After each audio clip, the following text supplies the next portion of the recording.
Okay, so good afternoon, everyone here in Argentina. Giel, is your morning or your afternoon, no? Afternoon. It's 7 Afternoon. p.m. Yes, evening. So, well, thank you so much for your time here. Let me just introduce a little bit our organization, and then we will get started with you. We are very interested in having this opportunity, so thank you so much for your time.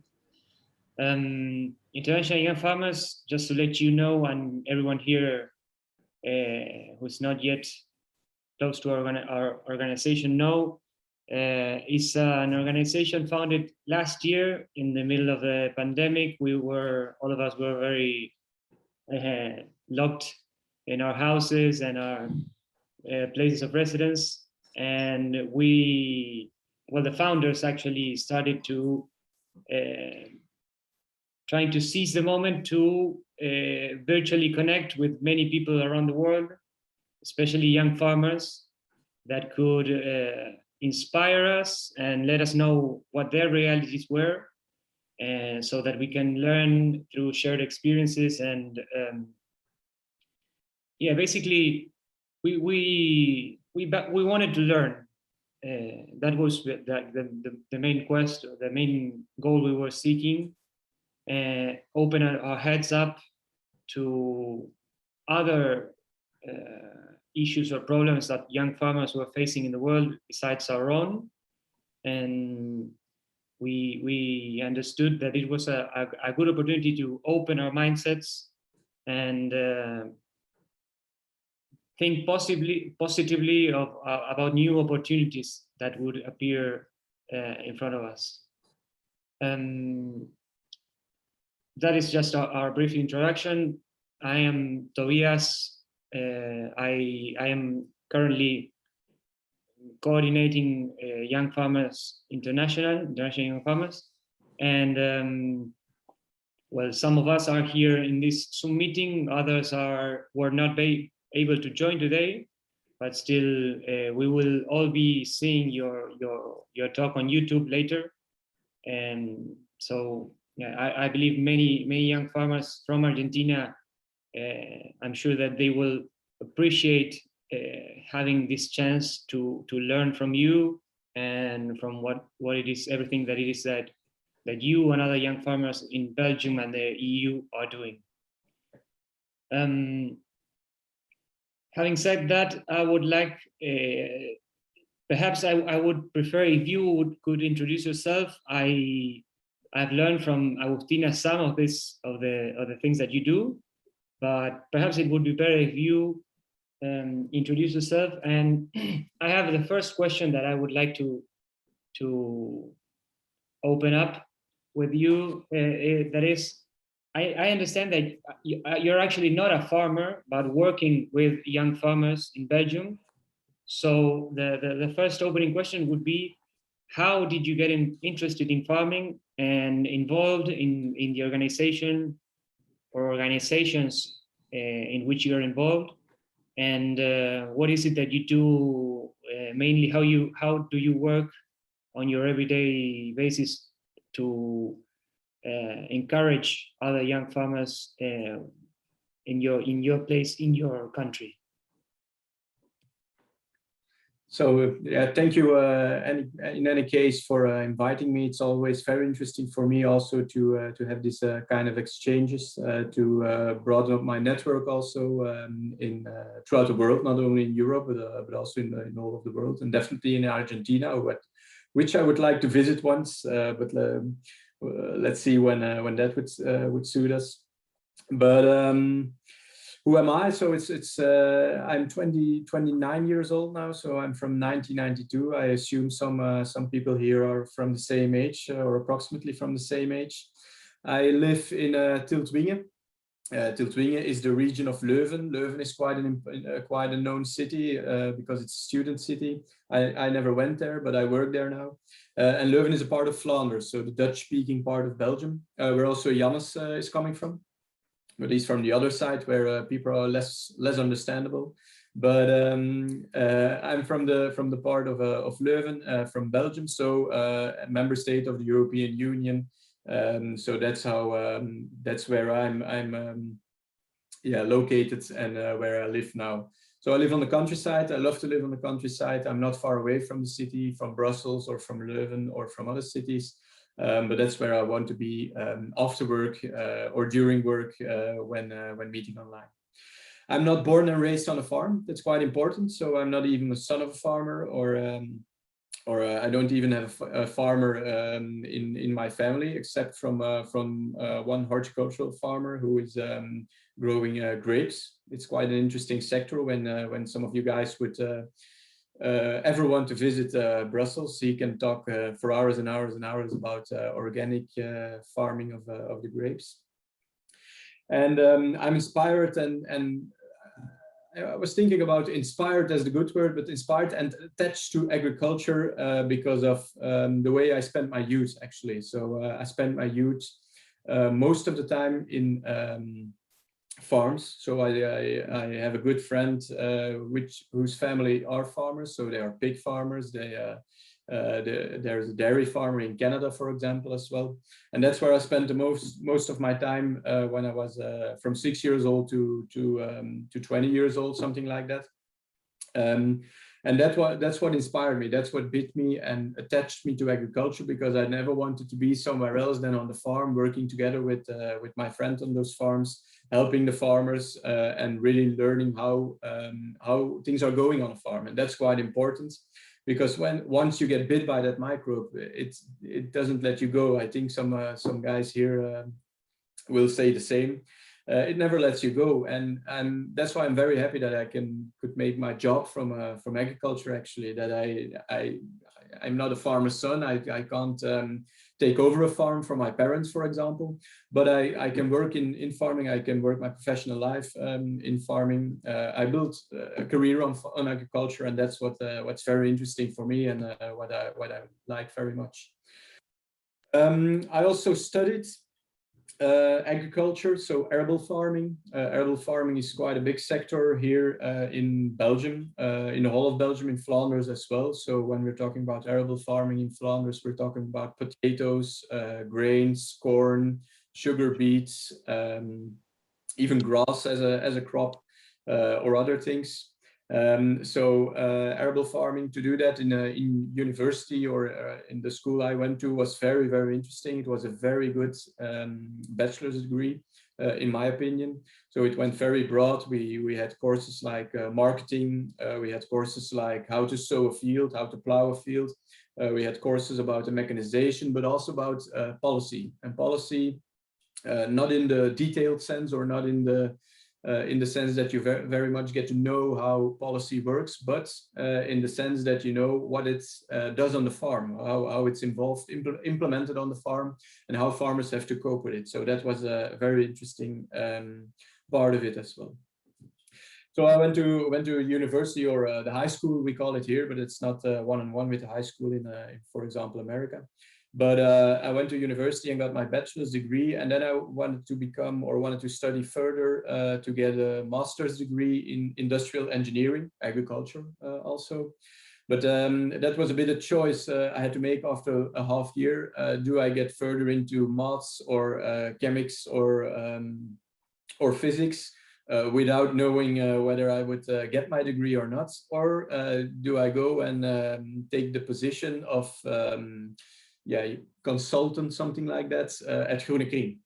So after half a year of studying the industrial degree or industrial engineering degree, I made myself a candidate for the vacant position at Groene Kring, and I got a call that I could become the consultant at Groene Kring, and I chose to start to work at I think it was 21. With Groene Kring, the Young Farmers Organization in Flanders. And Groene Kring is very interesting because it's a part of Boerenbond, so you're very much related to Boerenbond, and that's the big farmers organization where I work now. And it's also very interesting because of the fact that it's not only young farmers, but it's also people who are involved or interested into farming, into agriculture. So young people up to 35 years old, who are interested. And Groene Kring has 3,300 members throughout Flanders, which is quite big if you see The amount of farmers in Flanders is approximately 23,000. And we have 3,300 young farmers already, so that's quite a good number compared to the amount of young farmers we have in Flanders. So that's quite a low number. So they're doing quite well, and they're growing even in the amount of members they have. And one part that is also interesting is that, and I think it's interesting for you as well, is that Groene Kring is also one organization with KLJ, and KLJ is actually the rural youth in Flanders, and they have, I think they have for about 20,000 members or something like that. So they're quite big in what they do as well. And together we had quite a strong organization, because 5 or 6 people were working for Groene Kring. 5, 6 or 7 people were working for Groene Kring, but you almost had, I think, around 20 people working for KLJ. So that gives you the power of the number, where you can do things cheaper, where you have one location, one office for all of us, and that made us quite strong in that sense. Those organizations are also part of CIJA or not? No, so KLJ is not a part of CIJA because it's really for the rural youths. CIJA is also very much focused on young farmers. So Groene Kring is a member of CIJA. Yeah, sorry, that's what you meant. But Groene Kring is a part of CIJA, so he's a member. So actually, Jannes, and that's a very good question. Jannes was a member of Groene Kring, became member of the board when I was president, and then got president from the membership of Groene Kring. Of CIJA. So he became president because of the fact that he's member of Groene Kring, and that we supported and promoted him to become the president as well. And also because he's a very good guy with a lot of capacity. So so probably you're going to be the next president of CIJA. No, because I don't work anymore at Groene Kring. So I'm now with the less young farmers or lesser young farmers. I'm now working currently. So after my time with Groene Kring, I candidated for a position of international policy advisor at Boerenbond. So Boerenbond is the big farm organization in Flanders. So it's family with Groene Kring, if you can say it like that. And I candidated for a position of international policy advisor, and I was able to get it in 2019. So now I'm working with Boerenbond, and Boerenbond is not a member of CIJA. Boerenbond is a member of Copa Cogeca, and Copa Cogeca is the big organization, the big European organization for all agricultural farmers organizations of Europe. So that's where I'm here. Sorry, can you elaborate a little bit on these organizations? Who do they represent? Because many of us, I believe, don't understand so well. So which kind of farmers do you represent at your organization, and what, all of the others that you were mentioning? So if you look at Groene Kring as the young farmers organization, which is the most interesting for you, I think, so they're representing 3,300 members, like I said, so all young farmers and youth interested in farming, involved in farming. So about what they are doing, and that's quite interesting as well, they're organizing movement, so leisure actually, so leisure for young farmers and other members. Also defending their interests, so they also have a lobby, a pillar on lobbying actually. They're organizing education for young farmers, which is quite interesting because it goes from getting your driver's license to drive a tractor to a course which is almost 160 hours to become a farmer that can get subsidies in the European context. And one thing that is quite interesting as well, and that is quite special, is that together with Boerenbond, but also on their own, Groene Kring is also doing image building. So they also try to build the image of farmer, bringing farmers' perspective to broad society, organizing things where people from out of the street, friends, family, but also in the broader sense, society can come visit a farm, for example. Mm-hmm. So Boerenbond is representing only farmers. So that's the Boerenbond pillar, the big organization in Flanders. And Boerenbond is representing 16,000 farmers. So 16,000 out of the 23,000 farmers in Flanders. And those are a member, they pay a membership fee, they get advice, we lobby for them, for their interest, for the farming interest. They also get a weekly magazine, they get lots of information through newsletters and websites and stuff like that. And that's how Boerbond is built in a, yeah, they do a lot more, but that's how they build. Okay. And would you be so kind as to leave us in the chat section perhaps the names so that we can later Google them, and that was very interesting to know, especially what you do for young farmers in the growing up. I would like everyone to know that if you have any questions or opinions to express, please open your mic. Open your camera so we can see you, and present yourself, you know, give us some background, your name, age, and what is it that you do, and later ask your question. But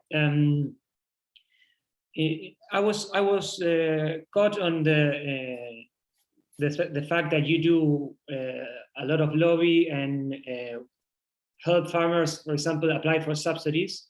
And I would like to share with you some of our insights in that regard, and the realities for farmers in Argentina. I have just downloaded something that I would like to show you, just to see what do you think about it. This graph that I'm sharing with you right now expresses, you know, the amount, the net amount of subsidies given or taken by farmers in different countries. As you see, the reality for Argentina is quite different. I don't know if I have Belgium here.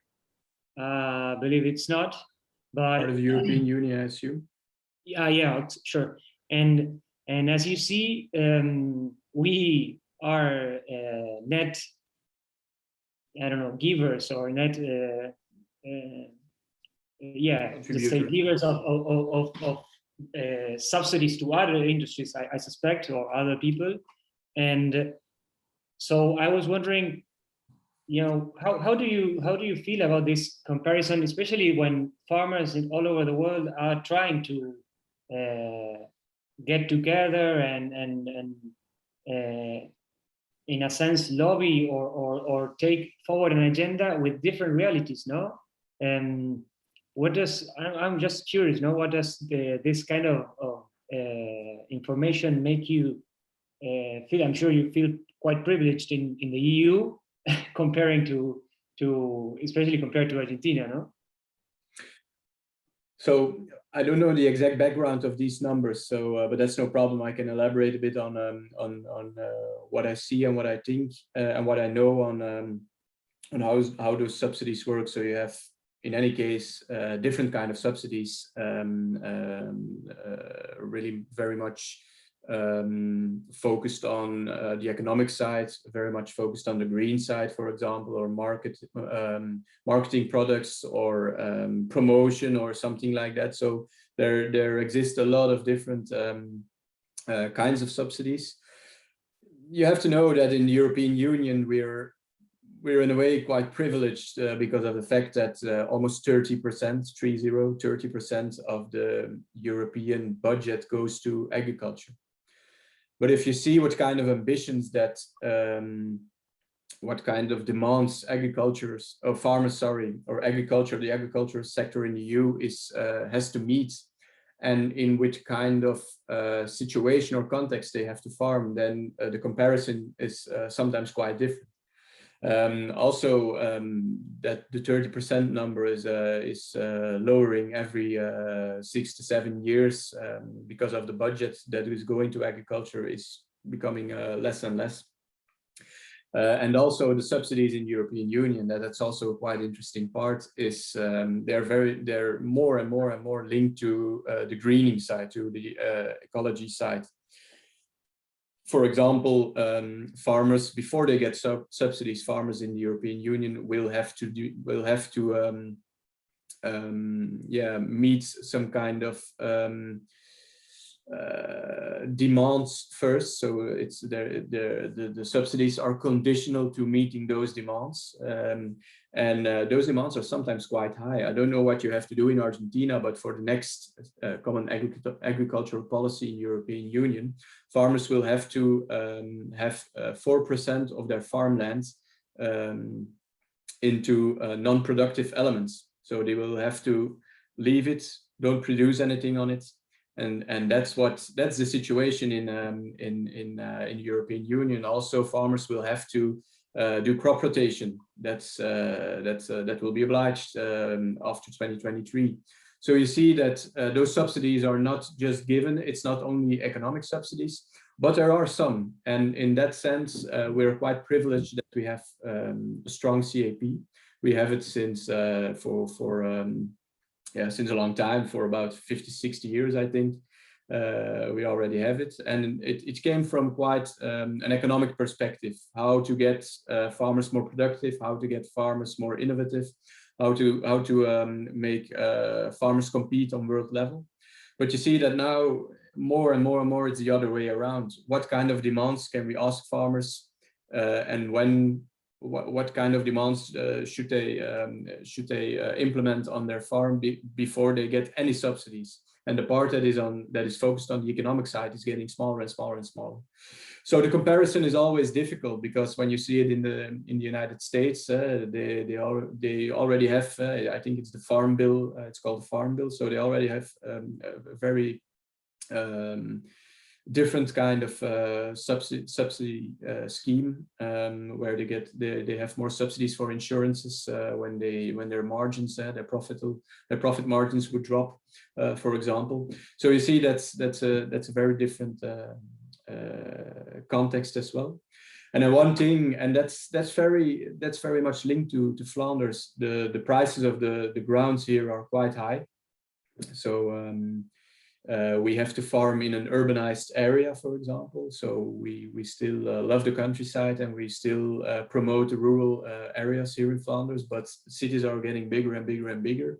And that's also quite difficult for us to farm in that context. So when you see that subsidies, for example, are also raised to get investments on stables, to get lesser air pollution, for example, or also lower the odor of farming, because we're next to houses or close to villages. Yeah, you see that's quite a different way, I assume, than farming in Argentina.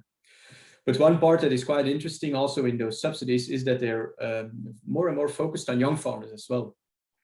So we know in the European Union that it's a very big challenge to get young people into agriculture, because of the fact that it's quite a risk to get into it. You have to work very hard, and that it's such a specific sector that you have to know, you have to have the knowledge, you have to have maybe some background even, you have to maybe have even a family, you need even a family to start to farm.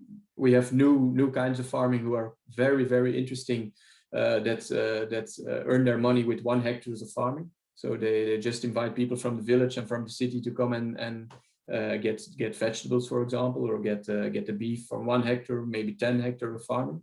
They earn their money with it. But you see, it's very, very difficult to get young people into the sector. And then we have 2 kinds of subsidies for those young farmers in the European Union. And then I'll stop about this topic, because that's one of my files where I can elaborate maybe 2 hours or 3 hours further on. But 2 kinds of subsidies. One subsidy is that they get a little bit more from the economic payments. So they get paid per hectare, a little bit more than the not young farmers. I don't like to say the older farmers, but those who not qualify as young farmers. And then the second one is a subsidy, is a premium to take over a farm from their parents or from another one, for another person. It doesn't have to be the parents. And also for establish a farm. So making a new farm or starting a new farm.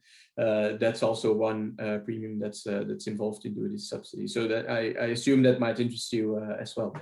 Yeah, no, because my question also aimed at wondering what are the main concerns of young farmers, no, in your country, in the EU, and I see for what you're telling me that I assume that many people are trying to get away from the farms. That's why they try to give incentives for them, no?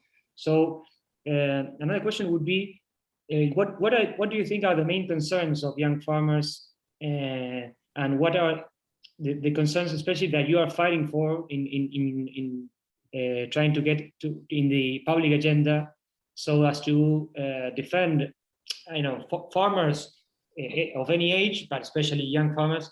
What are the things that you are talking on many times with others, and that you try to defend when you defend some public policy? So for young farmers, the biggest concern, and that's proven by a survey on the European level, the main concern is access to land. So that's very, very, very important throughout the European Union, and very, very important in Flanders as well.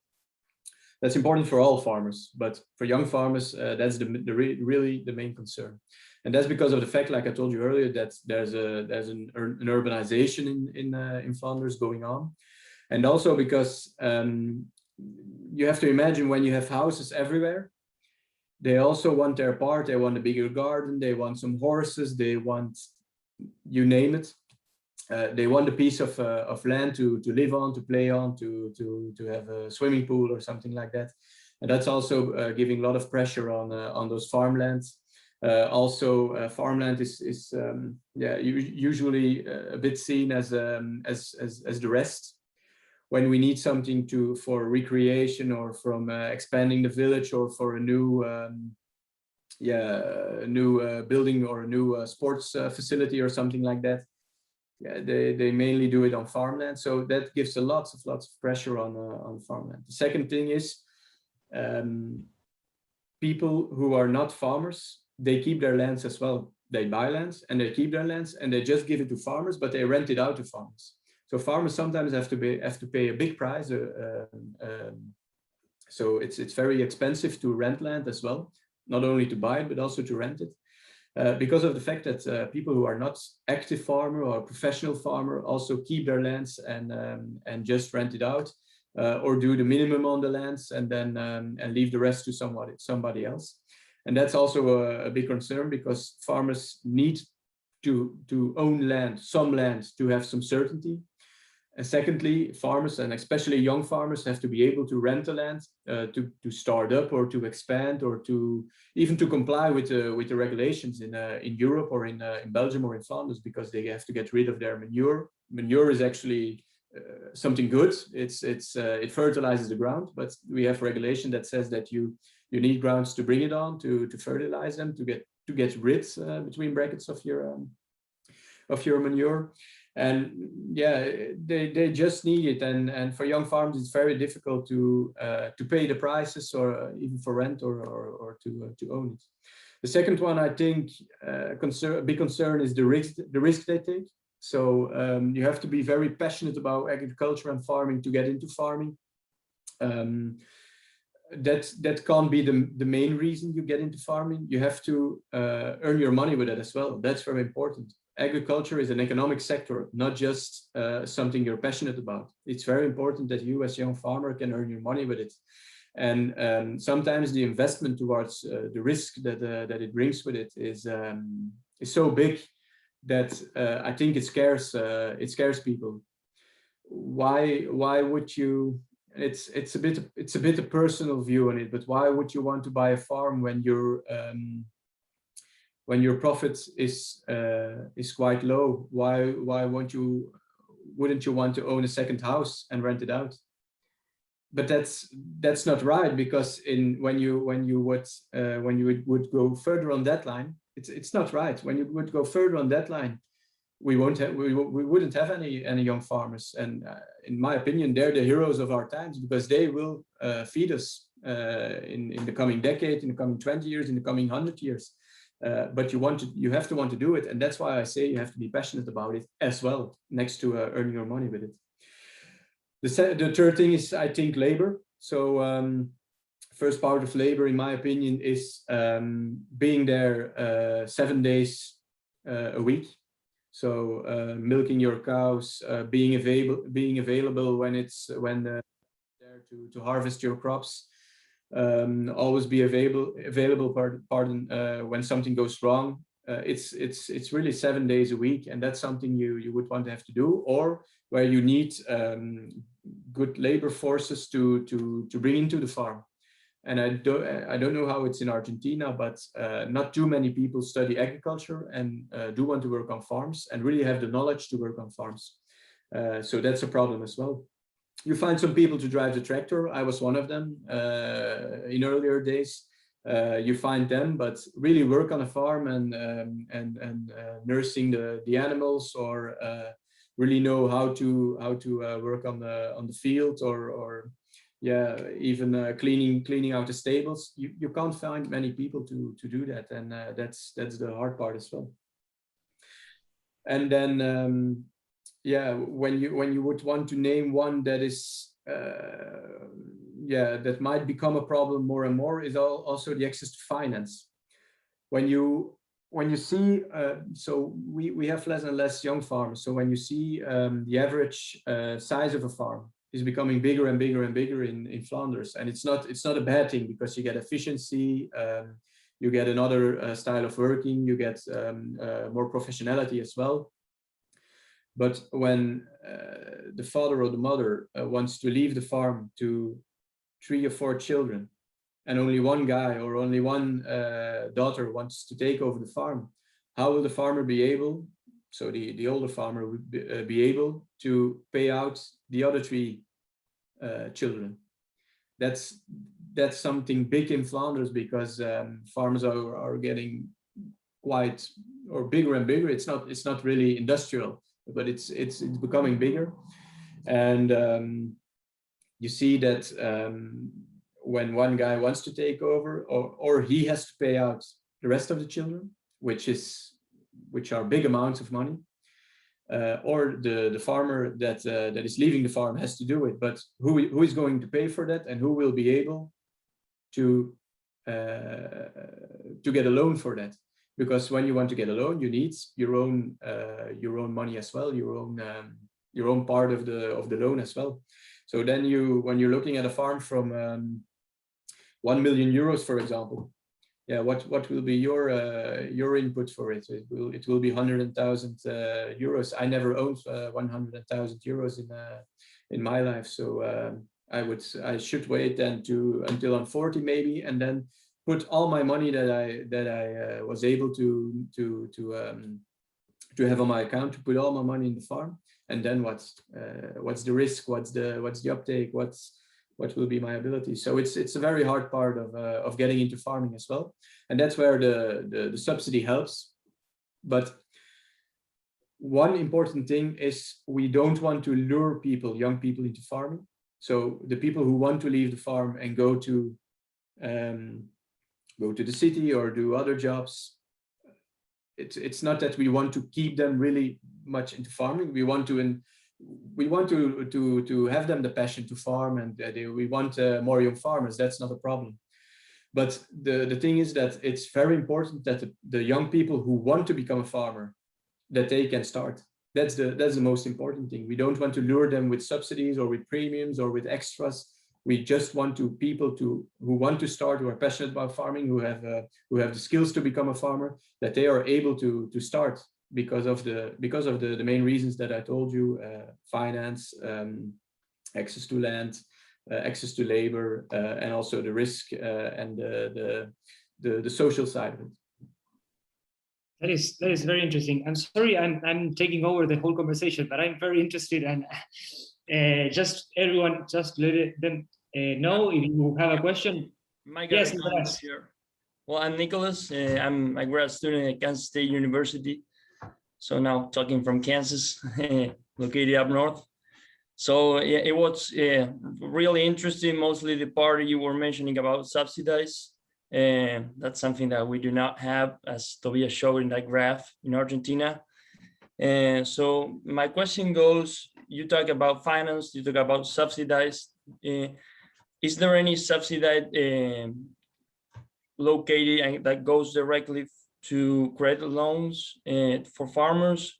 considering that loans are one of the most important sources in which farmers can kind of keep that profitability upwards, also with a high amount of investment in technologies and new equipment that makes the business kind of run more profitable, right? So that's a very good question, because we have some schemes where you are able, for example, I'm looking for the right English words, where you're able to get a part of the loan where actually the government is saying we are having, I'm looking for the right words. So the guarantee, it's actually the guarantee. So we have some schemes where you can get into as a farmer when you have some kind of need on that part, where the government says we will offer you a guarantee to get your loan. So that's actually interesting for the banks, because they know when the farmer would go broke, that they still can return some money from the guarantee from the government. So that's one part of it. The other part of it is that the government is also giving subsidies that are very much linked to taking over a farm. That's with the part of generational renewal, but also for doing investments. And you only get the subsidy when you're fully screened, actually, as being a profitable farmer. And that also gives quite a guarantee for banks also. They look into it from their own perspective as well. But also that gives some guarantee for banks that also the government is into the project that the farmer wants to do. But we don't have direct, we had them, I think, earlier on, but we don't have anymore those subsidies that really go into the bank loan. But it's a bit a system where the banks are quite certain that the farmer is profitable, that he's doing the right investments, that he's innovative, that he's investing in sustainability, for example, because that's a big part of our investment aid, sustainability in the broad sense of the word.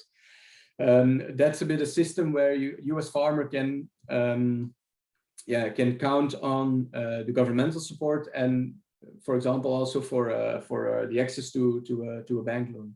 But I think finance will be a bigger problem in the future when, like I said, the farms will become bigger.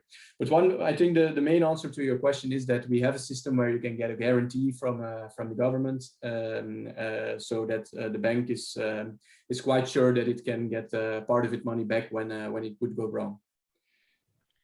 Okay, thanks, Giel. That was very clear from your side. Appreciate it. And going along your conversation, I might have another question, sorry.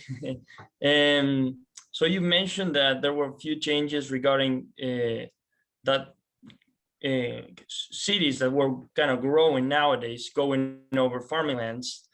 What's your perspective in how farming systems are changing nowadays from probably crops like row crops, like corn, into like more intensive crops, as you mentioned at the very beginning, like grapes? What's your feeling regarding that? How those farming systems are kind of changing there up in Belgium? I think so. In Flanders, like I explained the context where there's a lot of urbanization, small villages who are growing bigger and are all linked to each other. So farmers get really closed in those rural countrysides. In that context, where we have small parcels also. So a lot of parcels are smaller than 1 hectare. So I don't think that's the case in Argentina nor in the USA.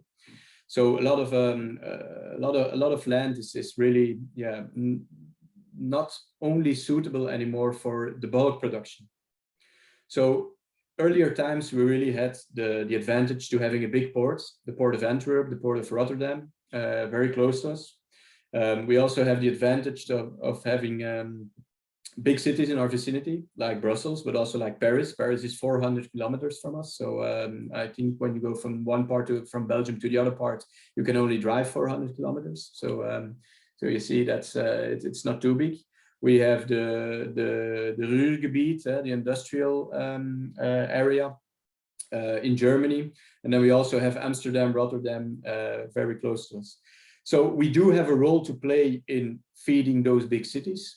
But I think that more and more farming systems will go from growing those, maybe those crops that are going into feed, going into anonymous food, going into the bulk production, going maybe to overseas parts. I think more and more farming systems will slowly change when the market demands, and that's the most important thing, when the market would pay for it, to systems that are more into the niche, if you know what I mean, the niche part of the economy. And the niche part, I mean, less or more story around it, more local foods, more food with less known food, for example, like forgotten vegetables and all of that.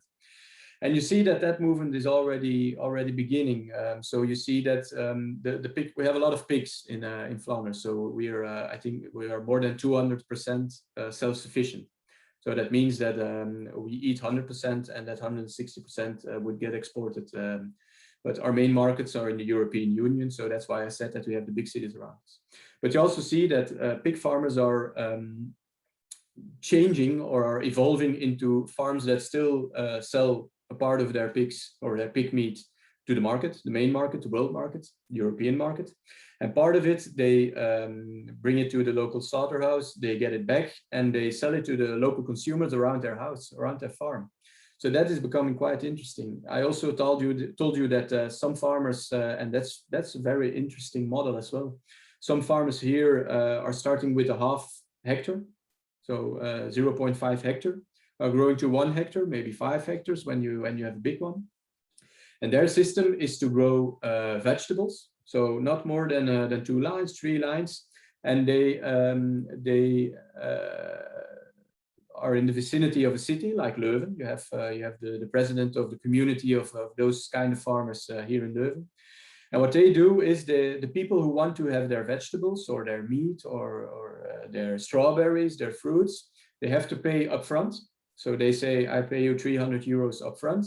And then they can go to that farm the whole year and go and pick vegetables and fruit and all of that for free. And they even can help the farmer to get rid of unwanted herbs, or they can plow the field together with the farmer or something like that. They can work together with the farmer as well. And that is the new way of earning your money on the expensive grounds here in Flanders, the expensive land here in Flanders, together with the community, together with society, but also very much focused on earning money. So it's still an earning model. So I think that will bring new ideas into farming as well. And then one thing that is quite interesting as well, and it's again on pig meat, is so I talked about the pig farmers who are getting back their meat and selling it to the local markets, even directly to the consumer. We also have pig farmers who are breeding new breeds. So they are getting new breeds in their stables. They are designing a new brand of pig meat. Actually, that's what you can call it. It's called Duroc d'Olive here in Flanders. And they're designing the new brand, and they're trying to get a new earning model with it. They're trying to get more money out of it, and it's working quite well. So when I go to a restaurant and I see that you have the part of you have a nice piece of pig meat, and it says it's Duroc d'Olive, then you know it's quite a brand. It's raised in a special way, that it's good quality and all of that, and that's why you choose sometimes for it, because it's branded. You know where it comes from and all of that. We have a lot of Argentinian steaks as well in our restaurants, so most of the people choose for them as well. I have to be honest, I rather see our Belgian steaks in the restaurant, but that's a discussion apart from this one. So I think those farming systems always are evolving. Also, more agricultural ecology is coming into our farming systems, like getting trees on your fields and growing crops in between them. It's not really, it's not fully on point. It's not really very common. But more and more people are testing it, are maybe growing. We have a research center here also in the neighborhood that is now growing trees in between grains. So they had the grains in between the trees, and they're growing walnuts. So walnuts in between them. You don't have many walnut production here in Flanders. I think some in the Walloon region.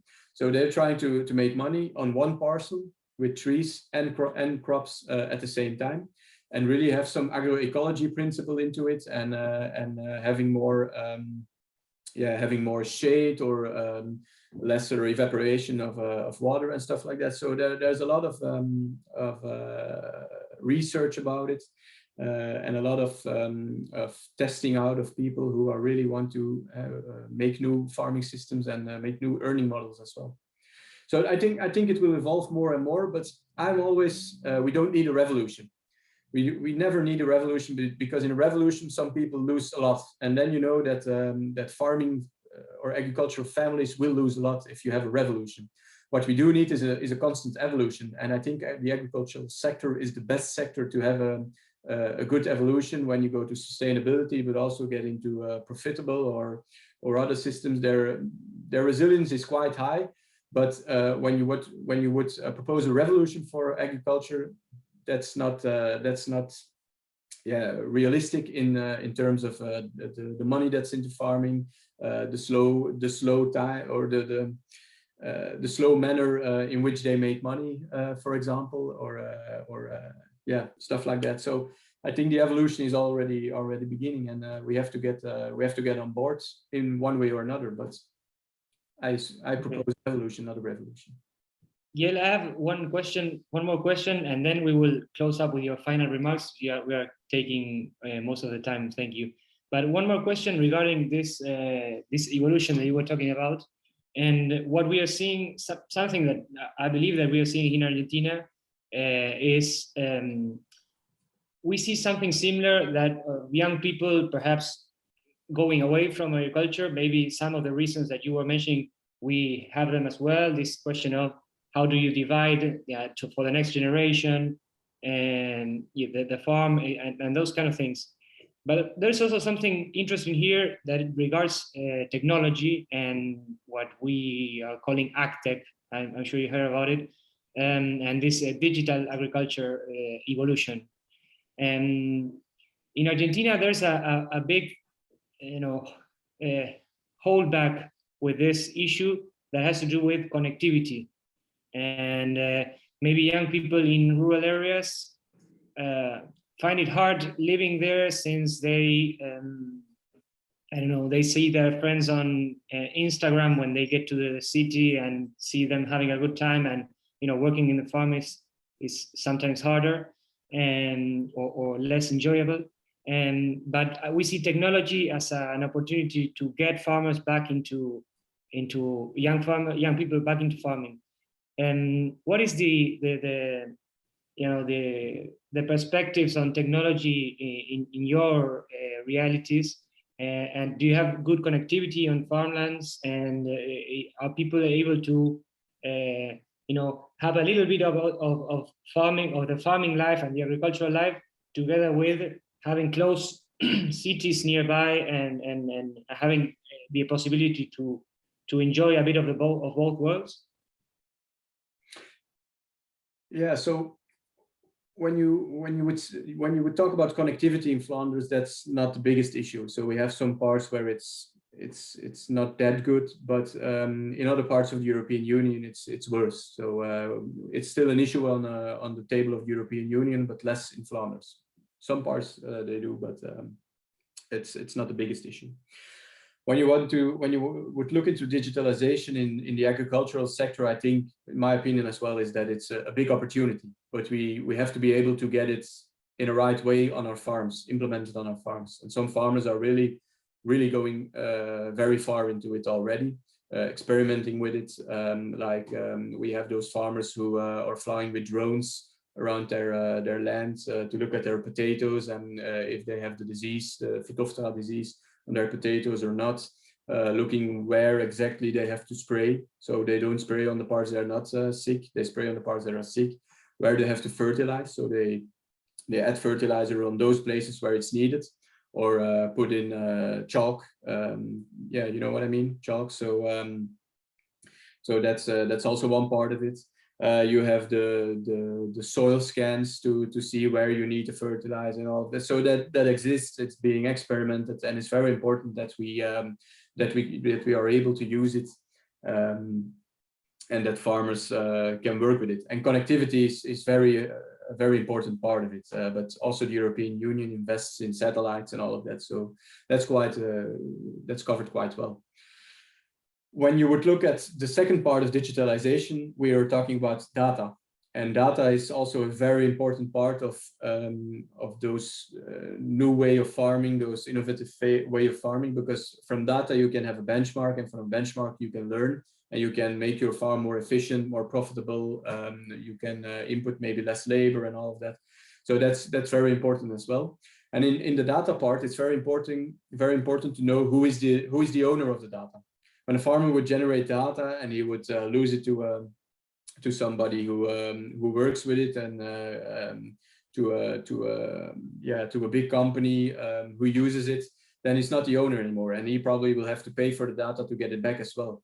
And that's a very important thing to know, that the farmer always stays the owner of its data, is able to use it, is able to ask it, is able to sell it, maybe to get a profit out of it. So that's very important part as well. And then the data connectivity, the different kinds of data in between, that's also very important. How to link the data with each other. And there, as Boerenbond, so the Big Farmers Organization, is also investing together with our research center here in Flanders, investing in how can we make a platform where farmers can deliver their data, but also can get it back and get it connected together with all the different aspects of farming, like when you're looking to precision farming, or when you're looking to the data you get from milking your cows, or doesn't matter what. So that's the connectivity between all those parts of data, and that's also a very important part. When you would look at, and then I'm going back a bit to what Groene Kring does. When you would look at the young farmers movement, I think the connectivity on the rural, on the countryside is very important as well, to stay in touch with each other.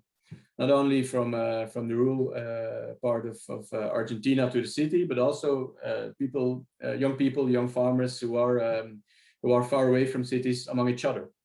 And that's the movement you want to create, the togetherness you want to create in between young farmers, that they know they're one group, that they're fighting for the same thing, and that they're colleagues, not that there's no competition in between them.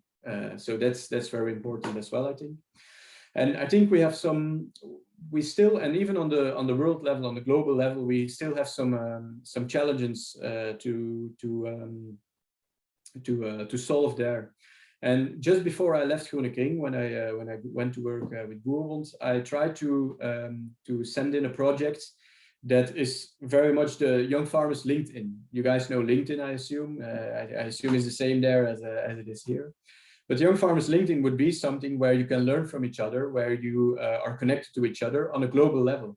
So when a young farmer here wants to know how an Argentinian young farmer is working with water, is preserving water, is growing crops in cold conditions or dry conditions, or doesn't matter what, then he should be able to do that, because the world is changing. You have the climate that is changing. You have different kinds of challenges that are changing, but are quite the same for all young farmers.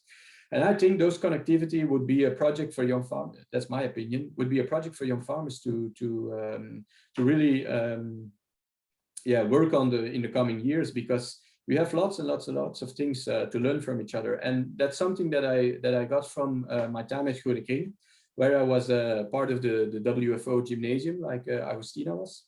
We had a very good time. We had lots of laughs as well, but we also learned a lot from each other, and that was a very, very important part of it. We learned from each other how Dennis Cabito works in Uganda. We also learned from Sarah how she worked in New Zealand with her beef cows, or with her sheep. And those are very, very important things, I think, to share more among each other, really on a global, also on a national level, because you could do it in Argentina as well, I assume. You could say, I'm farmer Tobias. I'm farmer Tobias. I have this experience. I have this knowledge. That's your LinkedIn. That's your resume. And other young farmers would be able to find you would be able to find you based on your knowledge, and would be able to chat with you and exchange you. That I think we have to look further into that and really scale up the concept of the gymnasium. Also the concept of Groene Kring, which is organizing the Young Farmers Organization, which is organizing internships abroad. So they're organizing for young Flemish farmers internships. So we have sent young farmers to New Zealand. We have sent young farmers to Australia, to Germany. So to scale that up, to digitalize it, and even in a pandemic context, in the COVID-19 context, I think it's very important to have something like that. It doesn't have to be the idea of Young Farmers LinkedIn, but to have something like that to get more in touch with each other. I also talked about the Young Farmers Tinder, but that was with another goal, and that was with another purpose. So I think the Young Farmers LinkedIn would be better to describe it. But excellent. I think in the context of digitalization, I think young farmers have to find each other more and exchange more knowledge about what they do and what they learned, what their experiences are, and maybe. Well, I always say when I talk to foreign young farmers or foreign farmers, I always say you are very welcome in Belgium, and you're very welcome in the region of Leuven to visit some farms and to go together to some farms. I always had a guy from Uganda at my place to eat some Belgian fries, not French fries, Belgian fries. So he already came here and he visited Janus and he drove it. Those are things that are very much needed in a world where everything is becoming smaller and where we're able to find each other, also in ways like we are doing now in a call like this. Sure. Thank you. Well, that's very interesting. We'll take your word on that, and perhaps through Agustina we can keep in touch and exchange more information regarding this. I'd like Agustina if she could take a quick picture of us, and following that we will have, let's have your final remarks, maybe some advice for other young farmers. But first, Agustina, can you take a quick picture? Yes, wait a minute. Great. Okay, Giel, thank you so much. Just to hear some final advice that you have for young farmers, or final message, and then we will be wrapping up. Well, very short. I don't think it's in my position to lecture you guys about what I find important, and I think I already mentioned some points. But I admire you guys for being here this evening, because in Belgium it's evening, this at noon, at 2 o'clock. So you could be out working, you could be doing a lot of different things, but not sitting in front of your computer.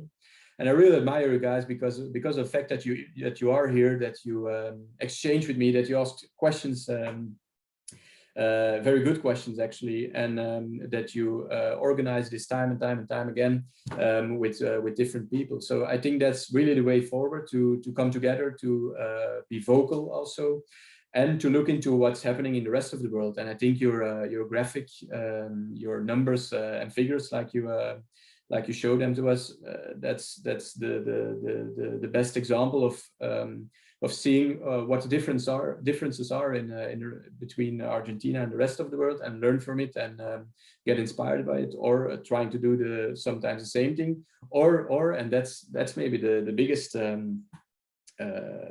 part of it.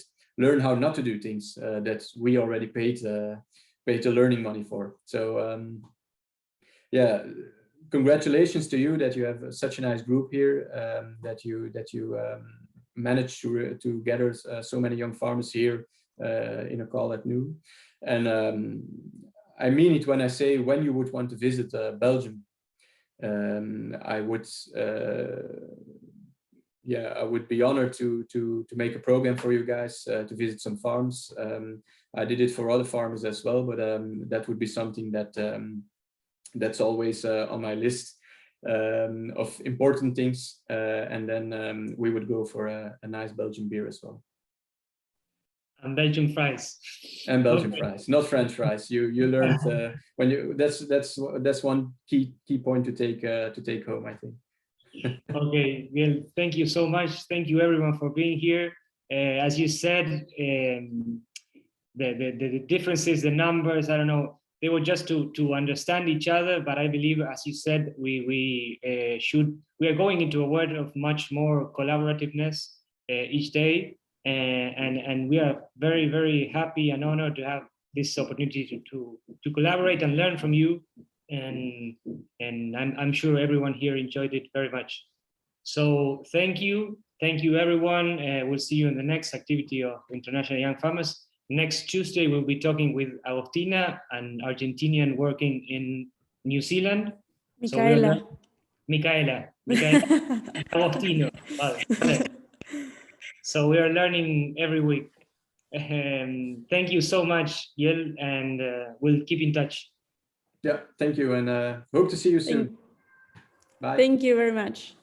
Thank you. Nice to meet you. Bye.